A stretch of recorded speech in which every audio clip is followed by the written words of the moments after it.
Bismillahirrahmanirrahim. Chairman Senate Sayyid Yusuf Azhar Gilani, Speaker of the National Assembly Sardar Ayaz Sadiq, Prime Minister Muhammad Shahbaz Sharif, Honorable Members of the Parliament, distinguished guests, ladies and gentlemen, Assalamu alaikum. It is my singular privilege as your twice elected president to address the August House for the 9th time at the beginning of a new parliamentary year. Each such address is a reminder of continuity of our democratic system and of the responsibility we carry as representatives of people of Pakistan.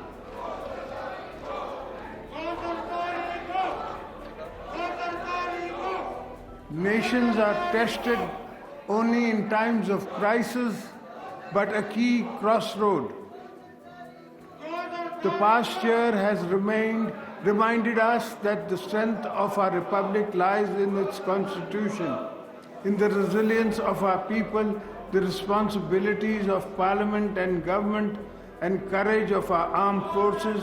As we begin a new parliamentary year, we must build upon the resilience, safeguarding sovereignty, strengthening constitutional governance, and advancing economic transformation so that the stability of because growth and generate prosperity, progress, for peace for every citizen.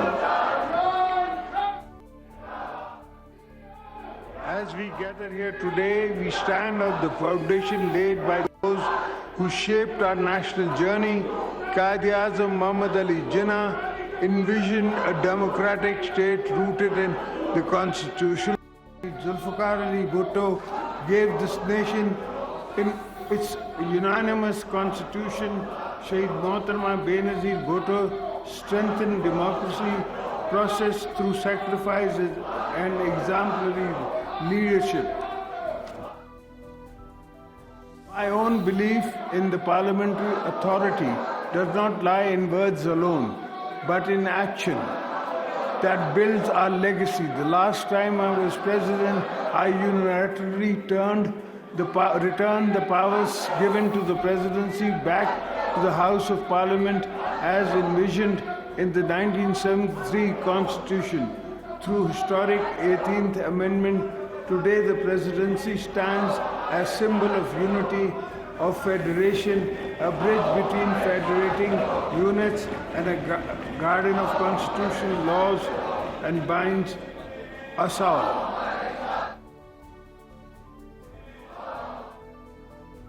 Honorable members, the past 10 months tested our nation in profound and complex ways.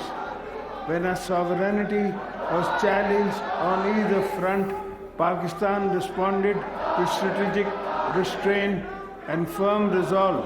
When confronted with unprovoked attacks on both our borders, one after the other, our armed forces acted with outstanding professionalism and discipline. In the case of Marka-e-Haq, they turned India's attack on our motherland into landmark strategic victory. On the western border, when the Taliban regime ramped up a long line of attacks, the night of 26th February, our security forces acted decisively to signal zero tolerance for any incarcerations or sovereign territory. The political leadership stood united. The people stood resolute. At the outset, I want to express my nation's undying gratitude to the heroic defenders of our borders. It is because of the vigilance, bravery, and service that we are sitting here secure in our workplace and homes.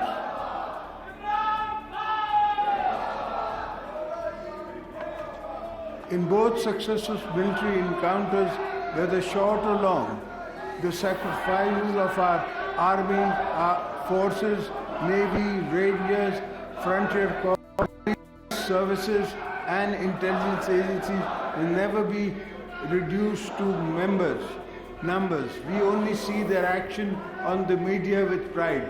We don't really see the blood and sweat and tears that go into the training and hardship and service. Each operation reflects planning, discipline, and restraint. Each martyr represents a family that's upon ultimate service for Pakistan's stability. When I visit the families, I feel the same pain that I felt when I lost my wife, Benazir Bhutto, who was martyred by terrorists in the prime of her life. I therefore remind you all that as state we must continue to support their families with dignity and honor. 2025 marked a turning point for Pakistan, defined by the resounding military victories in Marka-e-Haq, which decisively repelled external aggression and shattered the myth of regional conventional superiority.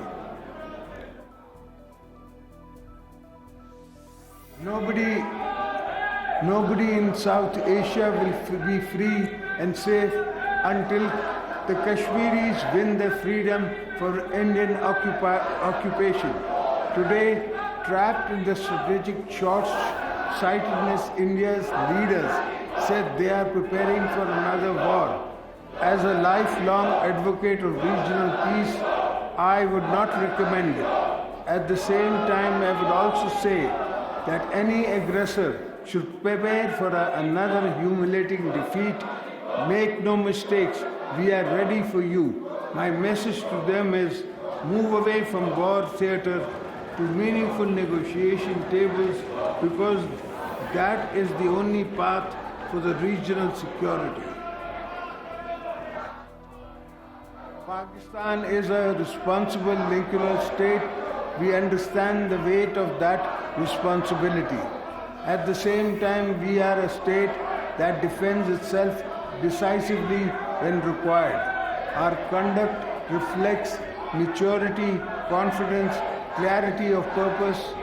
In 2025, we acted when necessary and exercised restraint once objectives were achieved. The message was understood clearly within region and beyond.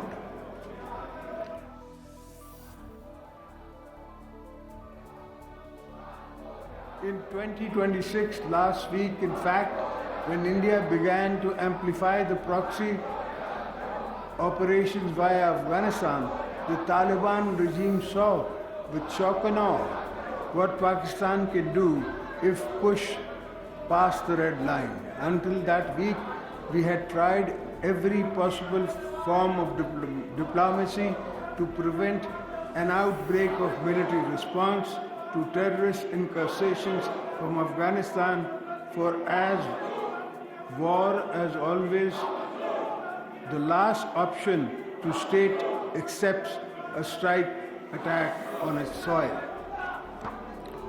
Article 51 of the UN Charter gives us the right to defend our sovereignty. We let both India and Afghanistan see a fraction of our capabilities. Over the last 3 years, our armed forces and law enforcement agencies have undertaken determined intelligence-based operations against Indian-sponsored foreign terrorists. This is not a counter-terrorism campaign. The military is fighting alone. The entire nation stands united with its armed forces against cross-border terrorism. Our actions spelled out the limits of our tolerance for attacks from Afghanistan, particularly Indian-sponsored TTP and BLA and affiliates. Let me be clear, the soil of Pakistan is sacred. We will not allow any entity to domestic or foreign to use neighboring territory to stabilize our peace. The recent report from the United Nations Security Council monitoring team has described presence of terrorist groups in Afghanistan as an extra-regional threat. This report warns that any other country could fall victim to another catastrophic attack if the issues are ignored. However, it is sad fact that despite multiple diplomatic engagements by Pakistan and our friendly brother countries, the Afghan de facto regime continues to provide safe sanctuaries to a variety of terrorist groups including Al-Qaeda, BLA and TTP. All promises they made in Doha not to allow these terror groups to operate from Afghan soil have been conveniently forgotten. They must choose to dismantle the terror groups that survive on conflict and its war economy. None of this will feed Afghanistan's children or create opportunities for national cohesion. In our end, we have never treated the Afghan people as anything but kith and kin. We have never walked away from dialogue. The Afghan people need a break from endless wars. Don't take away the choice of the future of prosperity connected to peace. I would urge them to stop being used by other countries as a battlefield for their ambitions.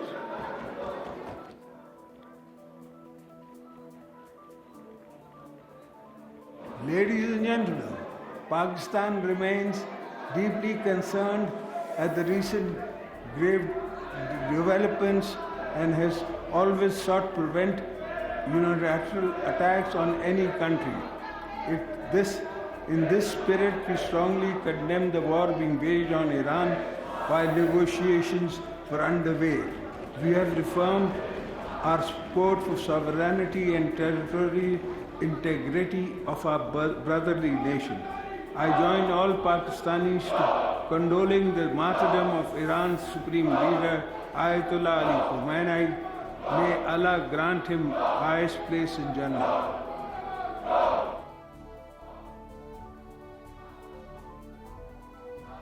Connectivity, our relations with China have ascended to new heights in all areas. We are iron-clad brothers.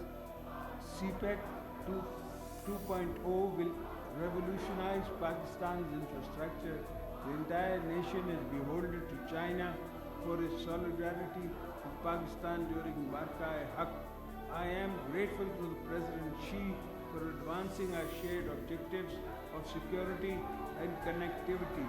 We have deepened our ties with Gulf countries, Azerbaijan and Turkey.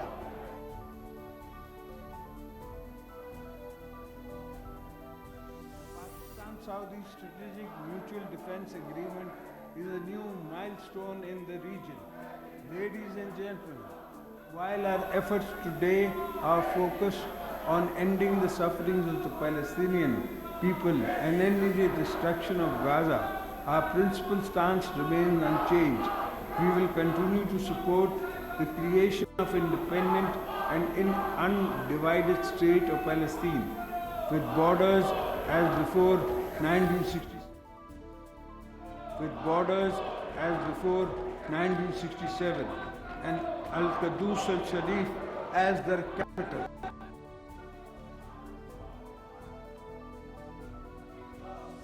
India attempts to manipulate the river flows and engage in what amounts to water aggression requires careful long-term policy planning. India's illegal actions that place Indus Water Treaty in absence is plain and simple. Hydroterrorism, a weaponization of vital water flows to exert political leverage, the bilateral disregard for international humanitarian law not only jeopardizes Pakistan's agriculture economy but signals a dangerous escalation in India's strategy to destabilize the region.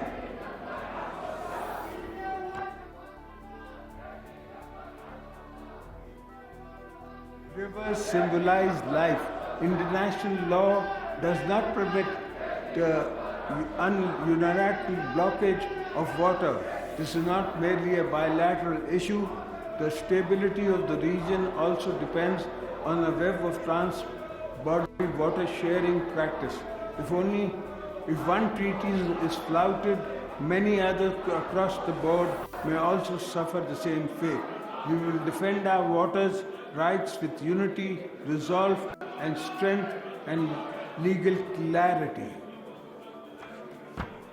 Honourable members, as President-elect of both Houses of Parliament and all provincial assemblies, I am constitutionally bound to safeguard the unity of the Federation and the Parliament.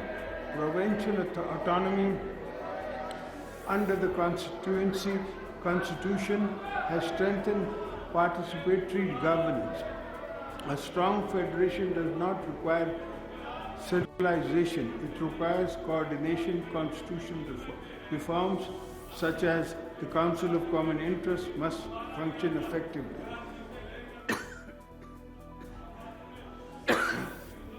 Issues relating to our natural resources, facial distribution, energy coordination, and water management must be resolved through consultative.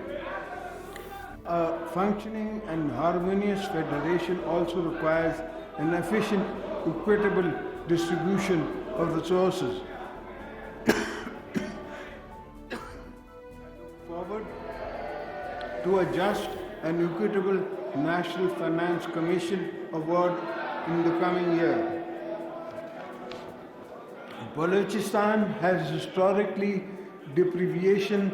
It deserves special attention. While we continue to dismantle insurgencies fueled by foreign proxies, we are equally focused on addressing genuine social and economic grievances of Balochistan people. Our strategy is Hearts and Minds campaign, ensuring that dividends of our mineral wealth and blue economy reaches the local population first. The people of Balochistan are and must remain full partners in Pakistan's progress.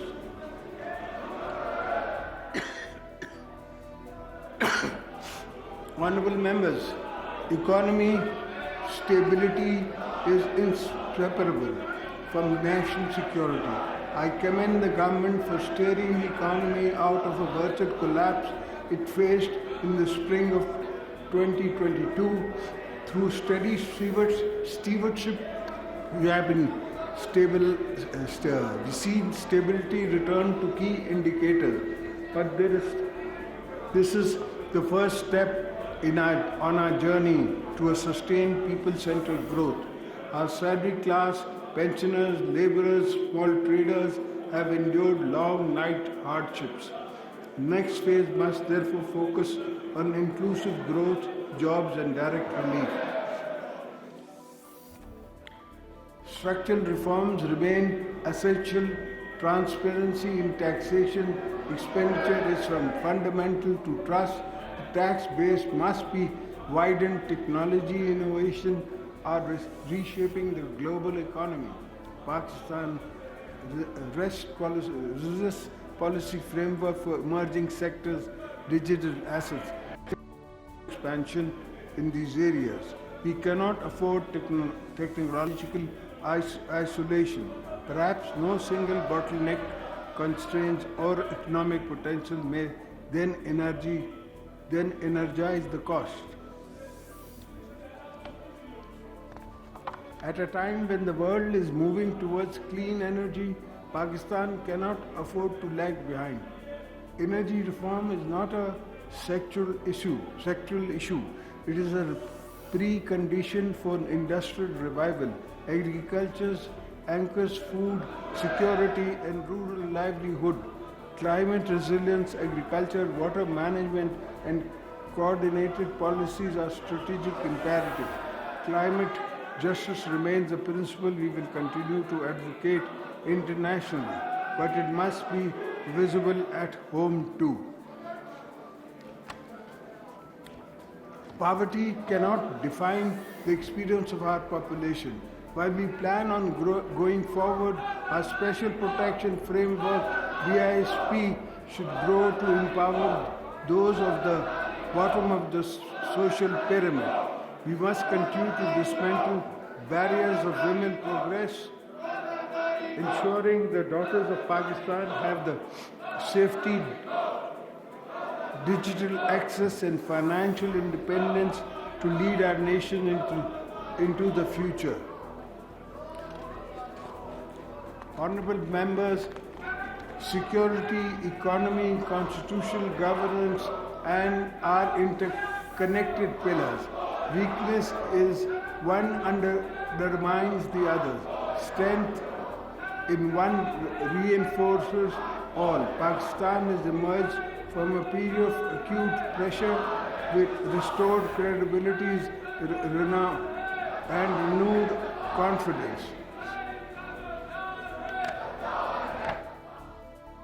The responsibility now lies with us, legislators and policy extractions, to ensure the gains and consolidation as we begin this new parliamentary year.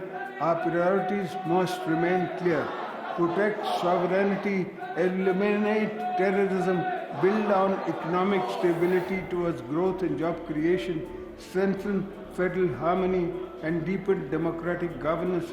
Let us preserve the unity displayed in the moment of trial.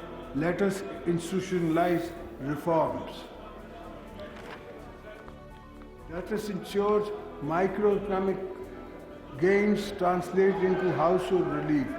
Let us safeguard our borders while creating opportunities within. May Allah Almighty guide us in fulfilling the trust placed on us. Pakistan Zindabad, Parliament Paindabad.